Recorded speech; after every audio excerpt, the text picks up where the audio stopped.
ว่าวคนไทยบ่ดูแลว่าเป็นหยังต้องออกมาถ่ายคลิปแนวนั้นถ่ายคลิปแนวนี้เขาบ่ให้เงินใส่วะโอ๊ยมีแต่อีต้นสาเจ้าเด้เนาะสาวลาวเอ้ยถ่ายคลิปแนวนี้มันได้ยังอีต้นเจ้าเด้อีต้นคนที่เหม็นน่ะมันได้ยังสบายดีค่ะพี่น้องปองปายเบิดสุขุทุกคนวันนี้ก็อยู่กับสาวลาวสะใภ้ต้นยางเด้อคนผู้ได้ว่าเขามาเบิ่งกะขอคนละ1ไลค์1แชร์นะคะทุกคนถ้าว่าผู้ใดอยากได้ความรู้เรื่องเพศศึกษาหรือว่าความอลังการในการใช้ชีวิตคู่น่ะก็ไปเบิ่งซองนี้นะคะทุกคนเพราะว่าดาวบอกไว้เลยว่าซองที่ดาวเฮ็ดมานี่ดาวตั้งใจเอาเหมือนแบบให้ทุกคนได้ประโยชน์จากการไปเบิ่งคลิปของดาว ดาวสามารถจะเฮ็ดให้ทุกคนมีความสุขหรือว่าผ่อนคลายหรือว่าให้ที่เครียดมาเบิ่งคลิปดาวขอให้มีความสุขนะคะทุกคนขอมีความสุขเนาะเพราะว่าซองนี้คือเป็นเจตนาที่เราอยากทำเพราะว่าหลายๆคนก็คือแบบยังอายยังบ่กล้าเว้ายังแบบว่ายังเป็นผู้ดีอยู่แต่เราเราก็เป็นผู้ดีแหละแต่เราก็แค่ว่าอยากสื่อสารออกไปเราบ่เป็นผู้ดีทุกคนแต่เราก็มีแบบเลือดเนื้อชีวิตจิตใจ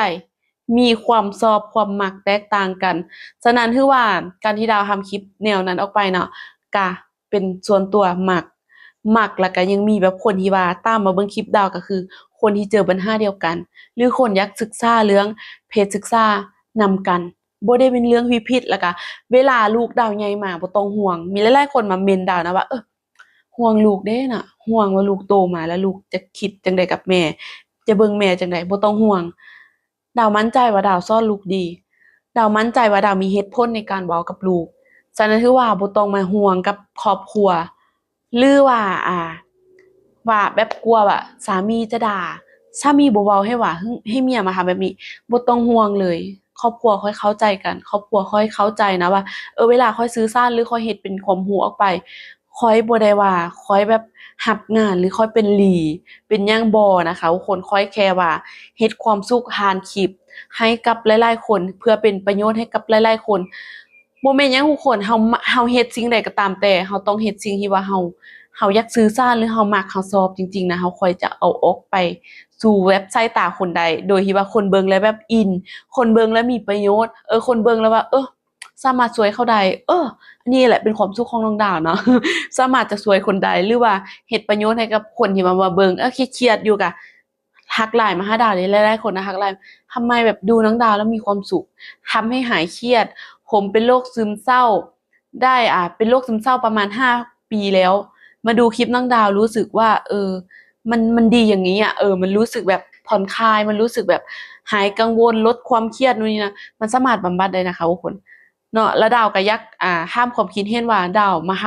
ำแนวนี้ซ่องนี้หรือว่าทุกคนอยากให้ดาวทำซ่องนี้น่ะอยากให้ดาวเฮ็ดโหมดใดหรือว่าให้ดาวทำสื่อสารออกมาแบบรูปแบบใดจะเอาแบบว่าเป็นเทศศึกษาหรือว่าเป็นเกี่ยวกับภัยลาวหรือว่าธรรมดาดาวต้องการคอมเมนต์อันที่ว่าจากใจจริงเนาะและมีอีกคอมเมนต์หนึ่งนะที่ดาวฟังแล้วเหมือนแบบก็บ่ได้ว่าอันจีนยังเถียงแต่เข้าบ่ฮู้ว่าทำไมต้องออกมาทำคลิปแบบนี้วะผัวไม่เลี้ยงเหรอผัวไม่ให้เงินบ่บ่าวไทยบ่เลี้ยงดูบ่ส่งเสริมบ่ส่งเสียบ่บอกตามตรงนะคะทุกคนสามีดาวน่ะเป็นคนที่ว่าฮักดาวนะฮักโดยที่ว่าเอาดาวมาอยู่ละล่าทุกคนอยู่เซ่ยๆอยู่บ้านเซ่ยๆบ่ได้ทำงานหยังบ่ให้ออกไปทำงานนอกบ้านบ่ให้ออกไปทำงานอยู่ไสให้เลี้ยงลูกให้อยู่ให้ดูแลแค่บ้านแค่นั้นพวกดาวให้อยู่แค่บ้านทุกคนเวลาเราอยู่น่ะดาวก็อยากสร้างคุณค่าให้ตัวเองคุณค่านี่บ่ว่าเราจะเฮ็ดหยังดอกที่ว่าเราเฮ็ดแล้วเราบ่เฮ็ดให้เดือดร้อนเราสามารถจะสร้างคุณค่าสร้างแบบว่าความสุขให้กับคนอื่นที่มีความสุขดาวก็ภูมิใจแล้วว่าได้สร้างความสุขให้ทุกคนถึงว่าบางทีดาวก็อาจจะโดนด่าเนาะว่ามาทำเฮ็ดแบบนี้จังได๋วะคนแบบหน้าตาก็แบบพอใส่ได้ไปวัดไปว่าได้เป็นหยังต้องมาเฮ็ดแบบนี้บอกไว้เลยนะว่าดาวก็สามีเลี้ยงดีและการที่ดาวนำเสนอไปบ่าวไห้บ่เคยด่าบ่เคยเว้าบ่เคยแบบว่าตำหนิหรือเว้าว่ามันบ่ดีนะห้ามทำนู่นนี่นั่นน่ะบ่เคยห้ามอยากทำเลยอยากเฮ็ดหยังคือเฮ็ดและข้อยบ่ต้องการให้เจ้าไปเฮ็ดเวียกนอกบ้านมาหยังคือข้อยดูแลเจ้าได้ข้อยสามารถดูแลหรือซัปพอร์ตเจ้าได้แต่ละเดือนข้อยมีเงินเดือนให้เจ้าข้อยมีเงินข้อยได้เงินเดือนเท่าใดข้อยเอาให้เจ้าหมดแล้วดาวเป็นคนเอาเงินให้ผัวไปทำงานด้วยซ้ำนะคะทุกคนฉะนั้นคือว่าน้องดาวบ่ได้มีแบบว่า ข้อบกพร่องหยังที่ต้องมาว่าเป็นหยังแบบทำเพื่อเงินน่ะทำเพื่อเงินแบบเรื่องแบบนี้ก็เอามาเฮ็ดเพื่อเงินทุกคนเป็นสไตล์ที่เฮามักแล้วก็คนทำน้อยแล้วก็เฮาก็เฮ็ดแล้วเฮาตอบโจทย์ให้กับหลายๆคนเฮาตอบโจทย์หรือว่าบรรหาชีวิตของเขาได้ฉะนั้นคือว่าอันนี้มันเป็นการมอบความสุขอีกแบบหนึ่งที่ดาวตั้งใจถ่ายทอดหรือสื่อสารออกไปนะมันบ่แม่นว่าเรื่องที่ว่าแบบนี้มันบ่ดีบ่งามนะทุกคนถ้ามันบ่ดีบ่งามต้องบ่มีลูกมีเต้าออกมาน่ะมันต้องบ่มีแบบว่าการเขาจะเอิ้นว่าการหยังก็ผสมพันธุ์หรือว่าการตำบักหุ่งนำกันมันต้องแบบบ่ต้องเฮ็ดหยังกันถ้าสมมุติว่าคิดว่ามันบ่ดีบ่งามเพราะว่าโลกสมัยนี้คือเป็นโลกแบบใหม่และมันก็บ่ได้ว่าดาวเฮ็ดมาดาวบ่ได้เฮ็ดแบบให้วัฒนธรรมอิหยังมันเสียหายดาวบ่ได้แบบไปแตะต้องถึงเรื่องอื่นเลยมันเป็นเรื่องแค่ว่าเฮาถ่ายทอดเฮาแชร์กันไปนะว่าแบบนี้มันดีนะทำแบบนี้มันดีนะมันคลายเครียดมันมีความสุขนู่นนี่นั่นก็แค่นั้นเนาะมันก็เป็นชีวิตของตัวเองถ่ายทอดหยังที่ว่าจะให้คนเบิ่งเอาจากตัวเองเฮามักหยังเฮาถ่ายทอดสิ่งนั้นเราก็มักสิ่งนี้ทุกคนผู้ใดสิเป็นยูทูบเบอร์แบบว่าเป็นสายที่ว่าข้าวจั๊วหรือหัวไปก็แล้วแต่น้องดาวเป็นคนที่ว่ามักสายนี้แล้วก็คิดว่าถ้าได้เฮ็ดออกไปดาวก็คิดว่ามั่นใจว่าการที่ดาวถ่ายทอดไปมันโอเคแล้วมันดีและดาวก็อยากเป็นผู้หญิงที่ว่าบ่อยากอยู่หลายอยู่ว่างๆเพราะดาวอยู่ว่างก็มันเสียเวลาทั้งวันไปเฉยๆเนาะเสียเวลาทั้งวันไปเฉยๆก็เลยว่าอัดคลิปเพื่อเป็นรายได้นี่คือดาวสามารถจะมีรายได้ได้บ่บอกไว้เลยว่าดาวสามารถจะทำเป็นรายได้ต่อเดือนได้เนาะทุกคนฉะนั้นคือว่าการที่ดาวออกมาเสนอเรื่องแบบนี้หรือว่าทำคลิปแนวนี้ก็เป็นสไตล์ของน้องดาวหรือว่าเป็นความมักส่วนตัว